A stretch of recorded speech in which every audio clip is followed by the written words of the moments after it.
ആദ്യ വാർഷിക ജനറൽ മീറ്റിംഗിൽ നിക്ഷേപകർക്കായി വമ്പൻ പ്രഖ്യാപനങ്ങളുമായി ലുലു റീറ്റെയിൽ 85% ലാഭവിഹിതം നിക്ഷേപകർക്കായി പ്രഖ്യാപിച്ചു. 720 കോടിയിലേറെ രൂപയുടെ ഡിവിഡൻഡും പ്രഖ്യാപിച്ചിട്ടുണ്ട്. അബുദാബിയിൽ നടന്ന ലുലു റീറ്റെയിലിന്റെ ആദ്യ വാർഷിക ജനറൽ മീറ്റിംഗിലാണ് നിക്ഷേപകർക്കായി വമ്പൻ പ്രഖ്യാപനമുണ്ടായത്. 85% ലാഭവിഹിതം നിക്ഷേപകർക്ക് നൽകും. 720.8 കോടി രൂപയുടെ ലാഭവിഹിതം പ്രഖ്യാപിച്ചു. 75% ലാഭവിഹിതമെന്ന മുൻ ധാരണയേക്കാൾ 10% അധികം ലാഭവിഹിതമാണ് ഇതോടെ നിക്ഷേപകർക്ക് ലഭിക്കുക.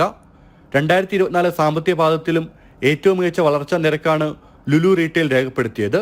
നിക്ഷേപകർ ലുലുവിൽ അർപ്പിച്ച വിശ്വാസത്തിനുള്ള അംഗീകാരമാണ് ഈ പ്രഖ്യാപനമെന്നും നിക്ഷേപകരുടെ സന്തോഷമാണ് വലുതെന്നും ലുലു ഗ്രൂപ്പ് ചെയർമാൻ എം.എ. യൂസഫ് അലി പറഞ്ഞു. We promised 75% dividend, but now today we declared 85% because I want my investors should be happy. Your trust and engagement remain fundamental to the growth and success of Lulu Retail Holding. 2024 സാമ്പത്തിക വർഷത്തിൽ Lulu retail 4.7% വാർഷിക വളർച്ച നേടി. $7.62 billion വരുമാനത്തോടെ 12.6% അധിക വളർച്ച. ആദായം $216.2 million എത്തി. ജനം, ദുബായ്.